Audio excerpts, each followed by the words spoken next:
Viajar haciendo autostop, especialmente en solitario, siempre conlleva un riesgo, pero es aún más inquietante cuando una joven pareja con un pequeño hijo se detiene para ofrecerte transporte. Es difícil imaginar que ese viaje, en lugar de llevar a su destino previsto, la llevaría a una experiencia inimaginable para Colin Stan. Durante 20 años, ella se había considerado una viajera experta en autostop. En la década de 1970, esta práctica era común y, en ocasiones, el único medio de transporte posible. Sin embargo, había escuchado diversas historias, algunas tan aterradoras que le prometió a sí misma que sería la última vez que lo intentaría. Si hubiera sabido que su relato se convertiría en una de las anécdotas más impactantes, quizás hubiera cambiado de opinión. Hasta entonces, Collins había tenido suerte y siempre se había regido por una regla fundamental: no subirse al coche de cualquier conductor. Generalmente hacía autostop con parejas mayores o mujeres. El 19 de mayo de 1977, Colin Stan hizo autostop en la carretera con la intención de sorprender a una amiga en su cumpleaños, viajando desde su ciudad natal, Eugene en Oregón, hasta Red Bluff, en el norte de California, una distancia de más de 550 kilómetros. Ya había rechazado a 2 conductores, eligiendo con cuidado a quien aceptar como compañero de viaje. Finalmente, en el tercer coche, encontró a una joven pareja con un niño pequeño. Les parecieron muy amables y se ofrecieron a llevarla. Al subir al vehículo, Collins conoció a sus acompañantes. El conductor, Cameron Hooker, tenía 23 años, y a su lado estaba su esposa de 19 años, Janice, junto a su pequeña hija. En el camino, hicieron una parada en una gasolinera para repostar y usar el baño. Cameron Hooker nació en Oldville, California, en 1953. Sus excompañeros y maestros lo recordaban como un niño feliz, jovial y sociable, que disfrutaba de hacer bromas, aunque algunas de ellas podían ser bastante hirientes. Sin embargo, los niños suelen carecer de empatía en esas edades. La familia Hooker se había mudado a Friday en 1969, y durante ese tiempo, la personalidad de Cameron había cambiado notablemente, se volvió reservado y empezó a evitar la vida social. Este tipo de cambios no eran inusuales para un adolescente, y hasta la fecha no se habían documentado incidentes traumáticos en su vida. La relación con su futura esposa, Janice, comenzó a revelar sus inclinaciones hacia el sadismo. Janice solo tenía 15 años cuando conoció a Cameron, quien a sus 19 años parecía ya un hombre maduro, ya que trabajaba en una sierra. La adolescente, sintiéndose insegura, confesó que se sentía fascinada por el interés que un chico mayor mostraba hacia ella. Se había enamorado de Cameron, describiéndolo como alto, delgado y atractivo. Ella misma admitió que estaba dispuesta a hacer cualquier cosa para mantenerlo a su lado. En una ocasión, Cameron le preguntó si podía colgarla de un árbol con cuerdas de cuero. Cameron comentó que anteriormente había tenido experiencias similares con otras amigas, quienes parecían disfrutarlo. La joven Janice aceptó participar, aunque esta experiencia la asustó considerablemente. Sin embargo, Cameron, con su actitud cariñosa y atenta, logró suavizar la situación y disipar sus temores. Cameron Hooker y Janice se casaron en 1975, y sus prácticas sadomasoquistas se intensificaron, incluyendo golpes, asfixia y sumersión en agua. En una ocasión, Cameron estuvo a punto de matar a su esposa. Sin embargo, Janice dio a luz a una hija en 1976 y, sorprendentemente, parecía ser feliz en su matrimonio. La primera víctima que se vio atrapada en este oscuro compromiso fue María Elizabeth, conocida como Morlaes. Marley se mudó a California desde Cleveland, Ohio, a finales de 1975. Vivía con su prometido y trabajaba como modelo a medio tiempo en Mac, con solo 19 años. Un día, mientras caminaba por Mangrove Avenue, fue vista por Cameron y Janice, quienes le ofrecieron llevarla. Marley aceptó, pero cuando ella iba a salir del automóvil, Cameron la agarró del muñeca, la metió de nuevo en el coche y sacó un cuchillo, exigiendo que la acompañara. La llevaron a su casa y la arrastraron al sótano. Allí, Cameron torturó a Marlies antes de estrangularla. Luego, enterraron su cuerpo cerca del Parque Lastie en su ciudad natal. A pesar de lo sucedido, Janice permaneció al lado de su marido e incluso aceptó la llegada de una nueva esclava. El trayecto que siguieron fue largo y monótono, las conversaciones se fueron apagando. De repente, el coche giró hacia un frondoso bosque. Antes de que Callan pudiera comprender lo que ocurría, Cameron se sentó junto a ella en el asiento trasero, poniendo un cuchillo en su garganta y colocándole una caja de madera, de 9 kilogramos, diseñada por él, sobre la cabeza. Esta caja bloqueaba el sonido y la luz. Esa noche no regresaron a casa y, durante varias horas, Callan sufrió horribles torturas. Cameron, consumido por sus repugnantes deseos, había creado en su sótano una auténtica cámara de tortura. Inicialmente, había acordado con su esposa que no podía violar a sus víctimas, pero con el tiempo este acuerdo cambió y Cameron comenzó a incluir la violación en sus prácticas de tortura.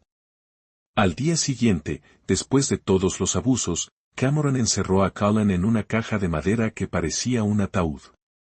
A veces, ella pasaba hasta 23 horas dentro de ese espacio, solo salía cuando a Cameron le apetecía continuar con su tortura. Cada vez que se abría la tapa de la caja, Callan experimentaba una extraña mezcla de sensaciones, le costaba respirar y apenas le daban agua. A pesar del calor extremo dentro de ese ataúd, no le proporcionaban comida. Temía que sus captores la encerraran en ese lugar para siempre, así que cada vez que escuchaba el sonido de la cerradura abriéndose, sentía primero alivio que rápidamente se transformaba en terror. Sus rodillas temblaban y su sangre latía con fuerza en sus sienes. No sabía qué esperar hoy. La búsqueda de Callan comenzó 4 días después, gracias a sus amigos. Eugene y sus padres estaban convencidos de que su hija se encontraba en California, mientras que su amiga no tenía idea de que Callan iba a visitarla, ya que era una sorpresa. Las pesquisas se complicaban debido a la gran distancia desde donde la joven había desaparecido. Además, desde Eugene hasta Red Boulevard había varias rutas posibles, pero en aquel momento no se pudo establecer nada. En la casa de la familia Oker, todo parecía transcurrir como en una familia normal. Janice se quedaba en casa con su pequeña hija, mientras que Cameron se iba a trabajar. Sin embargo, tras terminar su jornada laboral, Cameron regularmente llevaba a Callan al sótano. Así pasaron los meses, con una existencia insoportable, una tortura que se sentía como estar atrapada en un ataúd durante casi todo el día. La falta de comida y el constante humillación, junto con la escasez de ropa, marcaron esos días. A principios de 1978, Cameron le confesó a Callan que era miembro de una organización satánica llamada La Compañía, una poderosa y cruel banda que la vigilaba tanto en su casa como con su familia. Por supuesto, todo esto eran invenciones diseñadas para aterrarla aún más y someterla a su voluntad. Cameron hizo que Callan firmara un documento en el que se decía que ella se convertiría en su esclava para siempre. Según el contrato, ella debía rendir todo su ser a los deseos de su amo. Si rompía este acuerdo, la compañía la encontraría. El nombre de Callan fue cambiado a la letra K, y tuvo que referirse a Cameron como maestro. Ella no podía comer, beber ni hablar sin su permiso. Cameron fantaseaba con que Callan era la heroína de una novela erótica francesa publicada en 1954, una de sus historias favoritas. En mayo de 1978, la familia Oker se trasladó a una casa móvil con un anexo y, allí, Cameron construyó un nuevo ataúd de madera para Callan. Este estaba ventilado y se integraba en la base de la cama de la pareja. Esto no fue al azar, Cameron quería que Callan estuviera presente en todos los aspectos de su vida íntima. En 1978, Janice dio a luz a su segunda hija en esa misma cama, mientras Callan permanecía escondida debajo. Después de un año viviendo en aquel ataúd de madera, soportando angustias y amenazas por parte de su amo, Callan se mostró tan dócil que Cameron creyó que podía confiar en su esclava. Finalmente, le permitió moverse libremente por la casa y vestirse adecuadamente, además de comer normalmente. Colin empezó a ayudar a Janice con las tareas del hogar y a cuidar a los niños. Las hijas de los Ocker la consideraban como una niñera. Colin nunca se opuso a esta percepción. Por las noches, se metía de nuevo en su ataúd, y los niños, por supuesto, ignoraban lo que sucedía, sin saber dónde dormía ni lo que le ocurría durante la noche. Más tarde, Colin incluso pudo salir al exterior. Los vecinos pensaban que ella era la niñera de la familia Ocker, y ella nunca pidió ayuda a nadie, ni siquiera cuando se encontraba ante puertas abiertas. No pensaba en huir.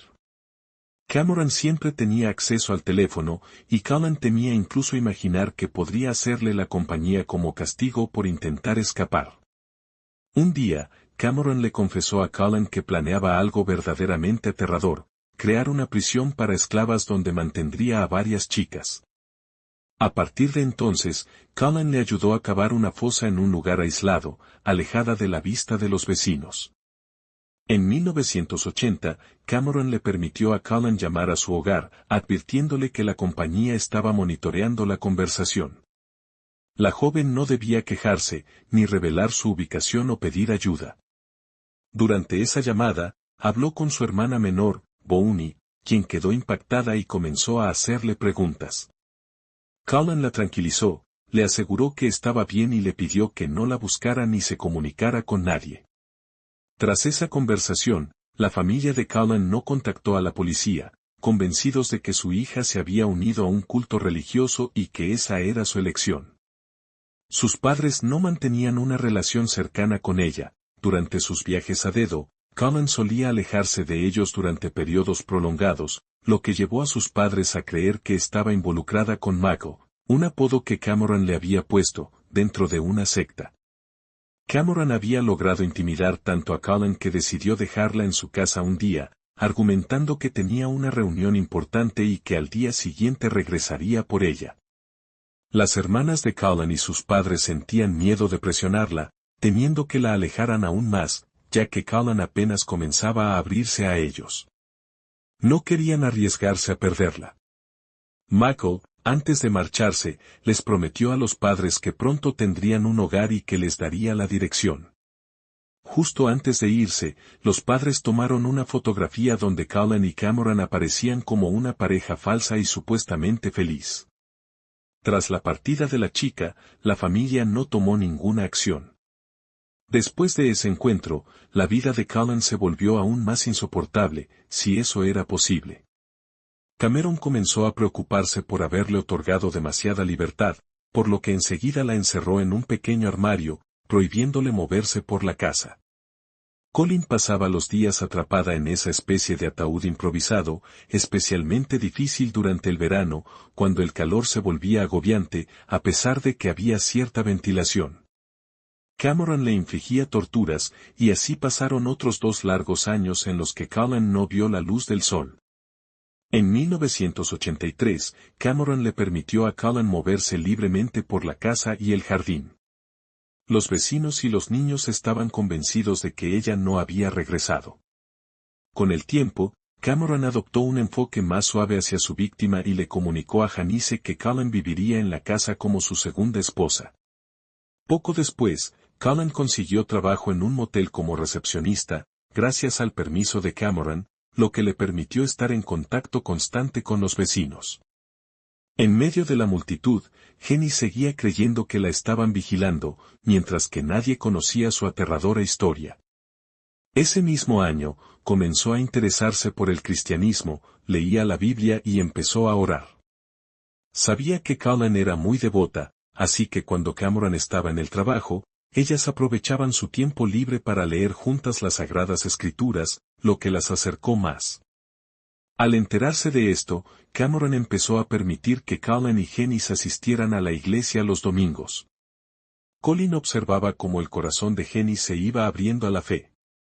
Transcurrido un año, Janice decidió ayudar a Colin a escapar. Algunos piensan que esto surgió de los celos, ya que Janice amaba a su esposo con una pasión enfermiza y no quería que él tuviera otra esposa. Sin embargo, los eventos posteriores sugieren que fue la fe la que la impulsó a actuar de esa manera.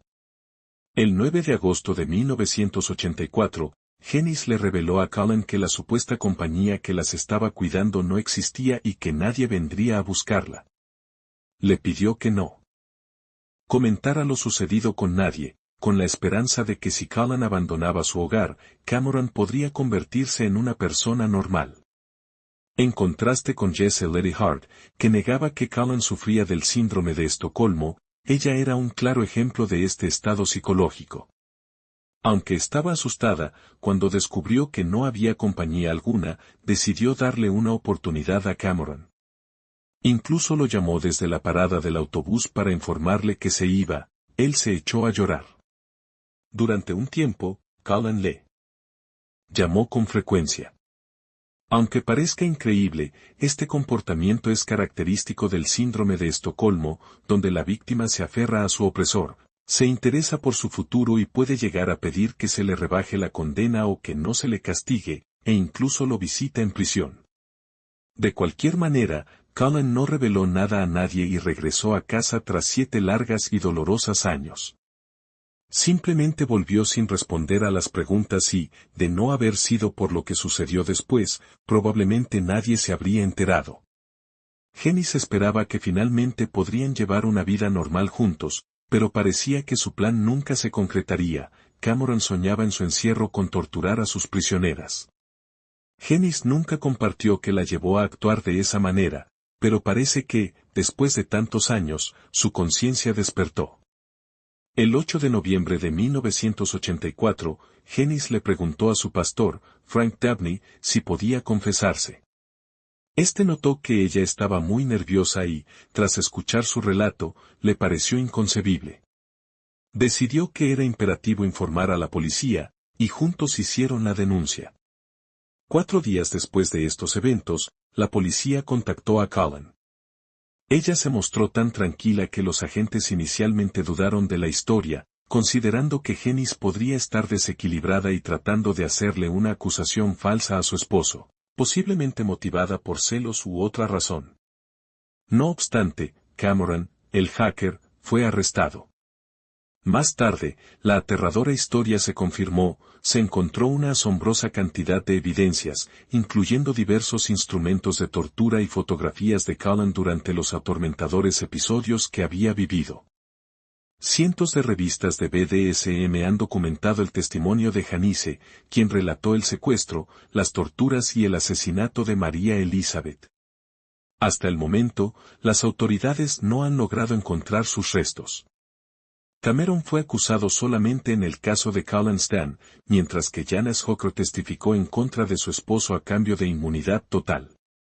Cameron no admitió su culpabilidad y el abogado del acusado argumentó que todo ocurría con el consentimiento mutuo. Eran pareja y frecuentemente visitaban a los padres de Cullen. Además, las personas que los rodeaban atestiguaron haber visto a la joven sola en la calle en múltiples ocasiones. Ella regresaba a casa de forma voluntaria después de trabajar. El fiscal presentó un contrato firmado por Cullen que demostraba que la joven no tenía control sobre su vida. Tras los testimonios de Cullen en la sala del tribunal, muchos en la audiencia se mostraron conmovidos, y varios jurados no pudieron dormir debido a los horripilantes detalles que la chica tuvo que relatar. Sin embargo, el abogado de Cameron contaba con un argumento adicional, las cartas de amor que Cullen había escrito a Cameron. Nunca antes había compartido esto con nadie. En ellas se expresaba que se estaba enamorando cada vez más, y que lo hacía de manera genuina, no bajo amenazas. Cameron afirmó que había secuestrado a la joven, pero que posteriormente ella se había enamorado de él, y que todo ocurrió con su consentimiento. A pesar de esto, se tuvo en cuenta el sufrimiento que Cullen había experimentado. La necesidad de crear sentimientos de apego e incluso amor era un mecanismo de defensa psicológico, una reacción comprensible ante eventos tan traumáticos. Cameron Hooker fue condenado a 104 años de prisión en 2015. A los 60 años, solicitó libertad condicional bajo un programa de California, pero le fue negada, y no habrá una audiencia sobre su caso en los próximos 15 años. Existen otros casos similares de esta época, donde el autostop se convirtió en una auténtica pesadilla. Robert Penrose nació en 1945 en Council Bluffs, Iowa. Se le han comprobado solo 3 asesinatos, aunque se le vincula con la desaparición y muerte de más de 50 mujeres entre 1975 y 1990. Sus rutas coinciden con los lugares de desaparición de las víctimas, y durante las torturas, él a veces fotografiaba a sus víctimas. A este criminal se le atribuye una famosa fotografía de Regina K. Wolfe, tomada poco antes de su muerte en un viejo granero en Illinois. Edmond Damiel Camper III nació el 18 de diciembre de 1948 en Burbank, California. El 7 de mayo de 1972, accedió a llevar en su automóvil a 2 estudiantes, Murray y Peace, desde Berkeley hasta Stanford. Al principio, todo parecía normal, pero tras una hora de viaje, Edmond detuvo el vehículo, sacó a Murray y la violó en el suelo, mientras que Peace permanecía en el asiento trasero con las puertas cerradas. Primero, Edmond asesinó a Murray y luego se ocupó de Edmond Damiel Camper, un conocido necrofílico, llevó a cabo su primer asesinato en septiembre de ese mismo año, cuando mató a una joven de 15 años. Después de asesinarla, la desmembró. Más tarde, Kemper también asesinó a una mujer de 18 años llamada Sandy Shaw, a quien le cortó la cabeza y enterró en su patio trasero. Se supo que frecuentaba ese lugar para poder hablar con sus víctimas. En 1982, Guido Sigurd recogió a 2 hermanas, Mary y otra joven, llevándolas hasta su hogar. Al caer la noche, regresó para atacarlas. Mary fue torturada durante varias horas antes de ser asesinada y desmembrada. Por su parte, Kallenstein logró liberarse de la dependencia que había mantenido durante toda su vida con Cameron Hooker. Se distanció de él y de su esposa, y rápidamente decidió estudiar contabilidad. Tras finalizar sus estudios, encontró trabajo, se casó y tuvo una hija. Actualmente, Cullen Spencer está en su 4º matrimonio y cría a su nieto, que tiene alrededor de 7 años. Además, se dedica a ayudar a mujeres que han pasado por experiencias traumáticas similares a las que ella vivió.